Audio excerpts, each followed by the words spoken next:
Hi guys, this is the second video for 1.3. We're going to continue talking about continuity, but we're going to look at composite functions, and we're also going to look at a theorem called the intermediate value theorem. That's what the IVT stands for. Okay, these first two examples are actually kind of similar to the end of the last part of 1.3, that basically we have these functions that we know are continuous on their domain, and what happens when we compose those functions together. So basically this theorem states that if we compose those functions, then it's continuous on the domain of that composite function, if the two composed functions are continuous on their domains. So basically, I could look at this function as a composition of two functions. So I could say something like g of x is square root of x, and h of x is the x squared minus 1. So this function is a radical function. We know that it is continuous on its domain, which is anything greater than or equal to 0. So this would be continuous for x greater than or equal to 0. This function would be continuous for all real numbers, right? Polynomial. Continuous for all reals. Okay, so what this function is, though, is it's a composition of those functions, right? This is f of x could be thought of as g of h of x, right? That composition. Okay, so basically, because I'm composing two continuous functions on their domains, the composition is going to be continuous on its domain. So we have to look at what's the domain of this composite function. Well, now that this is underneath this root, I need this to fit this stipulation, right? I need x squared to be greater than or equal to 0. Well, excuse me, x squared minus 1 to be greater than or equal to 0. So basically, that's going to happen. So the domain of f of x, okay, is basically for this, right, to be greater than or equal to 0, this has to be less than 1, right? As soon as I get bigger than 1, I'm going to get something, or excuse me, I'm going to get something less than 1, I'm going to get something negative, right? And I can't take the square root of something negative, so in order for that to work, we have kind of two pieces to this. Because when I square it, it's going to be positive. So I could have negative values or positive values. So I could have x's such that x's are less than or equal to negative 1, right? So it's less than negative 1, like negative 2. Negative 2 squared is 4. 4 minus 1, I get a positive value. If it's equal to 1, I get 0. Negative 1, we get 0. Union, right, also including this, it could be x's such that x's are greater than or equal to positive 1.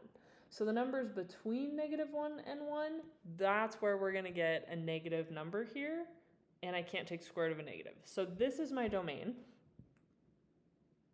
So we would say and is continuous on this domain.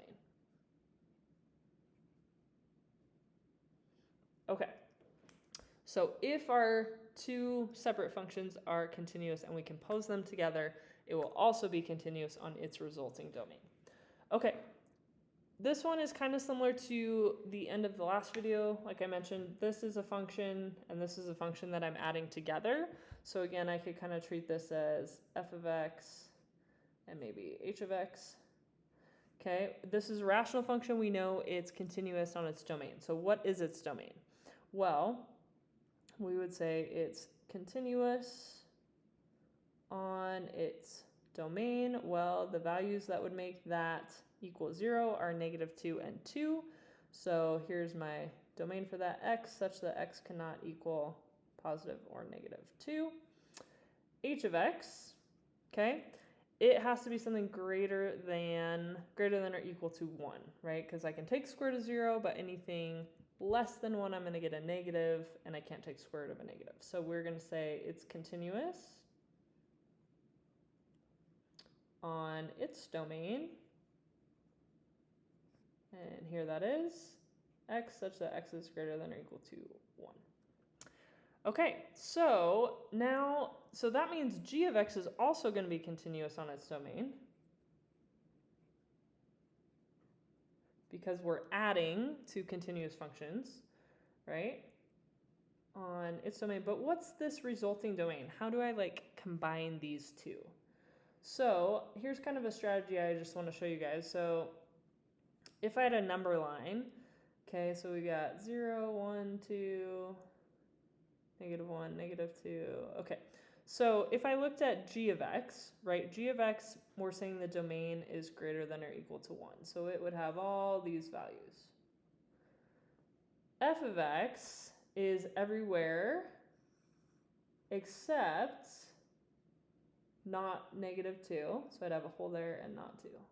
So those values are not defined. So kind of the resulting domain is where's the overlap. So here, 1 is okay in both. All this is okay, not 2, and then all this is okay. That's like where those two overlap. None of this is okay because it doesn't also include g of x. So my domain of my resulting function is going to be from 1 to 2, right? So we have x, we can include 1, so 1 goes up to 2, cannot include 2, and then we also can have anything greater than 2. So that would be our resulting domain. It's continuous on its domain because we added two functions that we already knew were continuous on their domains. Okay, now we're going to look at the intermediate value theorem. There's the theorem. Okay, it says suppose f is a function that is continuous on a closed interval, a, b, and that f of a is not the same as f of b. If n is any number between f of a and f of b, then there's at least one number c in the open interval for which f of c equals n. Okay, so basically, I'm going to actually draw a picture. Maybe we'll do this up here. Okay, so we have this interval. We've got a and b. Okay, and then I have, we'll just kind of draw this graph. Okay, so if we have f of b, right, is the y value that goes with b, and then f of a, okay, so they're saying I have n is some number between f of a and f of b. So n is somewhere in here. So that means that there must be a c value that goes with n that is in between a and b. That's what this is saying, okay? If it's a continuous function and these are not equal to each other, okay? And n has to be between those two. That makes sense, right? It seems to fit the graph. So how do I check that? Okay, well, we are going to essentially plug in these two. So here's my interval, 1 and 2. So I need to find what's the y values that go with those, okay? So I'm going to look at what is f of 2. So we're substituting in 2. If I plug in 2 for all those x's, I get 8. If I plug in 1 for all those x's, I get -1. Okay, so this is my f of b, right? So these two, basically I just showed f of b is not equal to f of a, okay? Also, this part has to be true. Is this a continuous function? Well, it's a polynomial. So we know since f of x is a polynomial, it is continuous on this interval. So that part has to be established, you guys, because if that's not true, I can't use anything else, okay? So I have to state that that's true. Okay, so since it's continuous, now I can look at these. So basically what this is saying, okay, so I want to know has a 0. Okay, so if I have f of a is -1, right? And f of b is 8. So basically, I'm asking myself, is 0 between those? Well, it is, right? So because 0 is between those two values, there must be a number in this interval such that f of c equals 0. Okay, so because -1 is less than or equal to 0 is less than or equal to 8, there must be a number C in the interval, and we write it as an open interval because it's not equal to 1 or 2, it's got to be between 1 or 2, such that f of c equals 0. Okay? All right.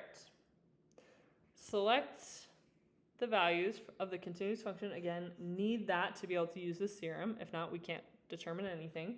So our hypothesis is met. Is there a value in the open interval 1 to 7 such that f of c equals -1? So again, here's my kind of endpoint. So I got to find f of 1. F of 1 is 2. And f of 7 is -3. Okay, so they want me to find, could there be a value that equals -1? So is -1 between these two values? It is, right? So f of 7 is less than -1, and that's less than f of 1. So because -1 falls between those two y values, there has to be an x value in here where we hit -1. So we would say, since this is true, there exists a number C on the interval 1, 7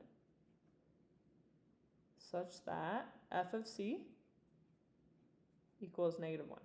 So again, I can only even go here if I have a continuous function. The other thing, you guys, is if this value is not between here, then I can't say that there is a c value such that that happens, okay? So those are kind of the two things where it would fail. All right, that's it for this video.